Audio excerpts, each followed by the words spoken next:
जय हिंद प्यारे बच्चों, स्वागत है आपका खान स्मार्ट क्लास में। मैं महक खान सर आप लोगों को क्लास 12 की केमिस्ट्री पढ़ा रहा हूँ। क्लास 12 की केमिस्ट्री में अभी तक मैंने पहले अध्याय को यानी जो विलयन संबंधी सांद्रता संबंधी था इसको खूब अच्छी तरीके से समझाया। अब उसी सांद्रता के गुणधर्म और अणुभार संबंधी जो हैं इसको पढ़ने चल रहे हैं, यानी वाष्पदाब संबंधी जो होगा और जो इसके और गुण होंगे, कैसे क्या बनता है, इससे संबंधी सांद्रता संबंधी जो था, सांद्रता रिलेटेड जो था, ये वैसे कहा जाता है बहुत टफ होता है, लेकिन मैंने बिल्कुल आसान भाषा में आपके सामने रखा और बिल्कुल भी मजा आया है। और आप लोग अगर उसको दिल लगाकर एक बार भी देख लिए, पढ़ लिए, तो समझ लीजिए कि आपका बेड़ा पार है। कहीं पर भी रुकने वाली आपकी कलम नहीं होगी, मेरा वादा रहा। फिर इसके बाद अब आइए देखते हैं। सबसे पहले हम शुरुआत करते हैं आज के अध्याय की, विलयन के अणुसंख्य गुणधर्म एवं असामान्य अणुभार। विलयन के अणुसंख्य, विलयन विलयन तो जान ही गए, विलयन क्या होती है? जब दो चीज पानी या चीनी मिलकर जो चीज बनती है, दो चीज कोई मिलकर बनती है, उसी को विलयन कहते हैं। अब विलयन के अणुसंख्य गुणधर्म, अणुसंख्य मतलब इनके अणुओं की संख्या अनगिनत हो उनके लिए, एवं असमान्य अणुभार, उनका अणुभार भी असमान्य हो, मॉलिक्यूलर मास भी असमान्य हो, कोई मान ना हो। तो उसके लिए हम क्या करेंगे? सबसे पहले तो हम ये जानते हैं कि ये अणुसंख्य है क्या। अणुसंख्य देखो, इससे पहले हम एक बात लेते हैं।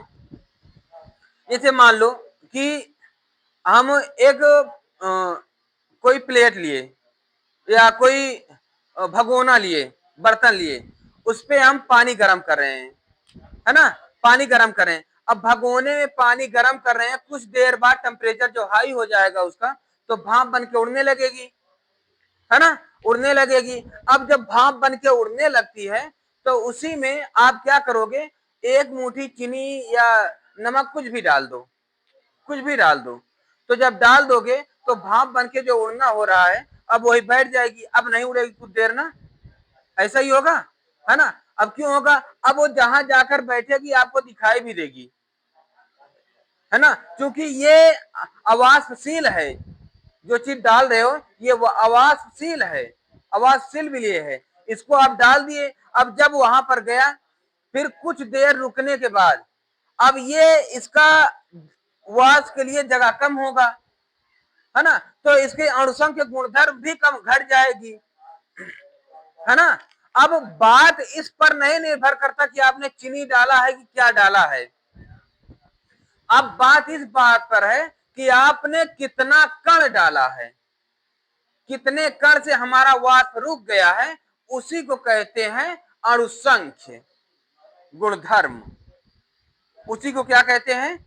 अणुसंख्य गुणधर्म। वही जिसके कारण भाप रुक गई है, जितने कणों के कारण, उसी को कहते हैं। क्लियर है इतनी बात? इसको समझ गए?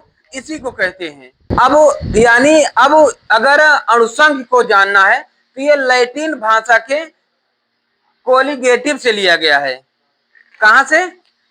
कोलिगेटिव से लिया गया है, जिसका मतलब है अणुसंख्य का यानी कोलिगेटिव का मतलब है एक साथ बंधे हुए, जिसमें को का मतलब होता है एक साथ, लिगेड का मतलब होता है आबंधित, कोलिगेटिव का मतलब होता है एक साथ बंधे हुए। ठीक है ना? तो यानी इस बेसिक से कॉन्सेप्ट को क्लियर हो गई होगी आपको कि अणुसंख्य गुणधर्म है क्या। एक बार फिर समझ लेते हैं। एक कोई भगोना लिए, उस पर पानी गर्म किए, पानी गर्म करने के बाद जब वो गर्म हो रही है तो उसमें एक मुट्ठी चीनी या नमक डाल दिए तो भाप बनना रुक गया, भाप बनना रुक गया।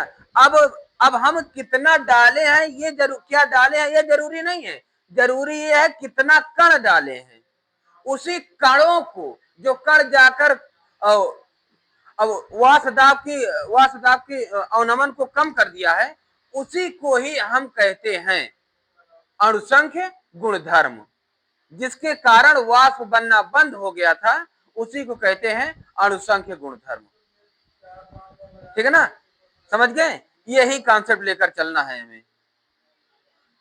क्लियर है इतनी बात? देखिए मैंने वही लिख दिया। क्या होता है कि विलयन के वो भौतिक गुण, परिभाषा बहुत सरल है, एक ही बार में याद हो जाएगी अगर आपने कॉन्सेप्ट को क्लियर कर लिया है तो। विलयन के वो भौतिक गुण जो विलयन में उपस्थित कुल कणों की संख्या या विलेय के मोल प्रभाज पर निर्भर करते हैं, ना कि विलेय की प्रकृति पर, अणुसंख्य गुणधर्म कहलाते हैं। मैंने कहा ये जरूरी नहीं है कि क्या डाल रहे हो, जरूरी ये है कि कितने कण डाल रहे हो। इसी कण को, जो कण गया है, इसी कण को कहते हैं अणुसंख्य गुणधर्म। क्या कहते हैं?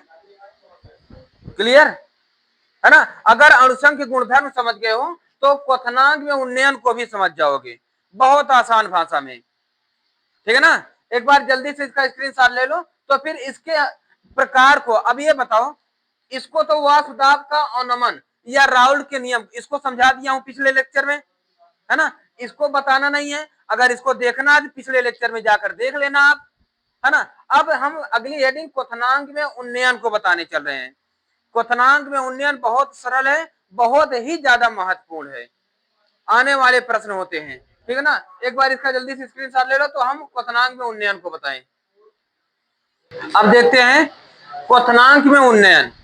क्वथनांक में उन्नयन, क्वथनांक क्या है? हम क्लास 9th में पढ़ चुके हैं क्वथनांक क्या है। यही जो बॉइलिंग पॉइंट होती है ना, जो उबाल होती है, उबलना जो होता है, यही क्वथनांक है ना, जो गर्म होती है। और यह अभी इससे पहले मैंने अणुसंख्य गुणधर्म को बताया कि अगर कोई चीज उबल रही है, मान लो कोई चीज उबल रही है ना, अब उबल रही है तो उसी में आप चीनी या कुछ डाल दिए, उबलना बंद हो गई। अब आप बताओ क्यों? मैंने तो बताया, आपने वहां क्वेश्चन नहीं किया। वो उबलना क्यों बंद हो गई, किसके कारण? डाले चीनी हो तो चीनी भी उबल जाती है, तो आखिर वो उबलना बंद क्यों हुई? दिस इज फैक्ट ना? तो पूछना चाहिए, मैंने आपको ऑप्शन भी दिया, पूछ लो।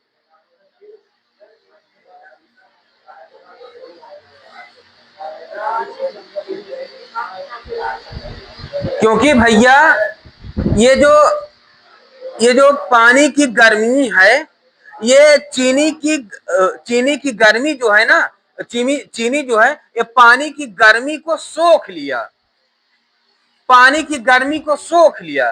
अब पानी गर्म था, ज्यादा था, है ना, लगभग जितना हो गया 100 डिग्री सेल्सियस या जो भी हो गई हो, तो अब उतनी डिग्री सेल्सियस पर सोख लिया है। अब पानी जैसे सोख लिया, पानी को सोख लिया, वो नीचे गया, अब फिर से अब गर्म होगा। अब फिर से गर्म होने के लिए आप क्या करोगे? या तो आंच बढ़ाओगे गैस का, या तो कुछ देर और गर्म करोगे, है ना? अब उतना जो टेम्परेचर था उससे हाई अब होगा, तब उबाल मारेगा, है ना? अब जब उबाल मारेगा तो उसका क्वथनांक बढ़ जाएगा, है ना? उसके उबलने की क्षमता, जो प्रक्रिया है, वो बढ़ जाएगी। इसी को कहते हैं क्वथनांक में उन्नयन, elevation in boiling point. This is called elevation in boiling point. Clear है? क्या समझे कि जब हम कोई पानी गर्म करते हैं, तो गर्म कर रहे हैं उसको 100 अंश सेल्सियस मान लो हो गई है, तो उसमें जब हम चीनी डालते हैं तो चीनी जो है पानी की गर्मी को सोख लेता है और वो जाकर नीचे बैठ जाता है। और जाकर नीचे बैठ गया तो भैया क्या होगा कि अब वो उबलना बंद हो गई, उबलना बंद हो गई। अब क्या होगा? कुछ देर बाद या तो आंच उसका गैस बढ़ाओगे या तो कुछ देर और गर्म करोगे, है ना? उसका टेम्परेचर जब 100 अंश सेल्सियस से और अधिक होगा तभी वो उबलेगी, ये बात जान लेना, तभी ये उबलेगी। और जैसे उससे हाई हुआ उबलेगी फिर। अब जब ये टेम्परेचर हाई जो हुई, इसी को कहते हैं क्वथनांक का बढ़ जाना। जो टेम्परेचर हाई होके उबल रही है, इसी बॉइलिंग पॉइंट उबल रही है ना, टेम्परेचर हाई होगी, इसी को कहते हैं क्वथनांक का बढ़ जाना। और उसी को केमिस्ट्री की भाषा में कहते हैं उन्नयन। बढ़ जाना को क्या कहते हैं? उन्नयन।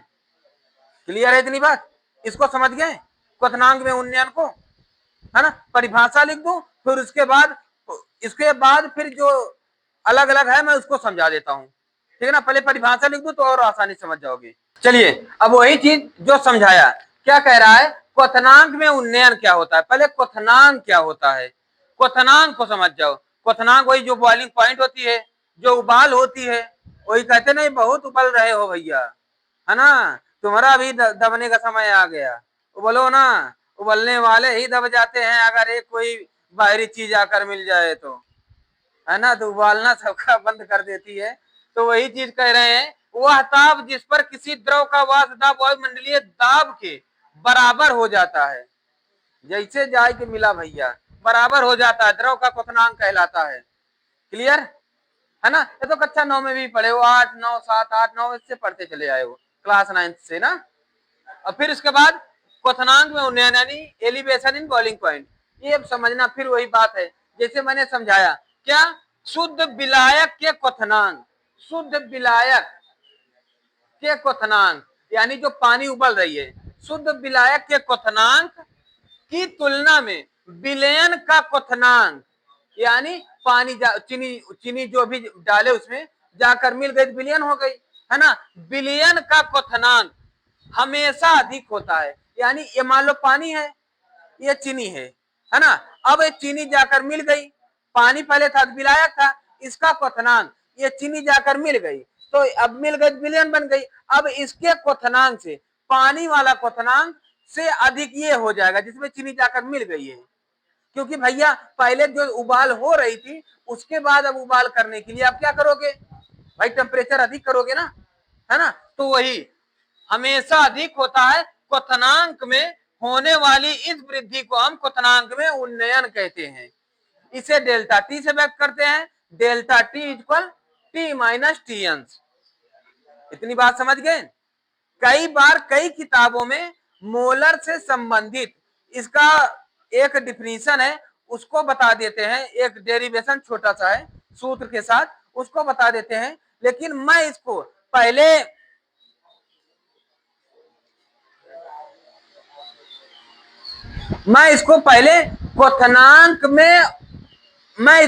क्वथनांक में उन्नयन की गणना करना पहले बताऊंगा।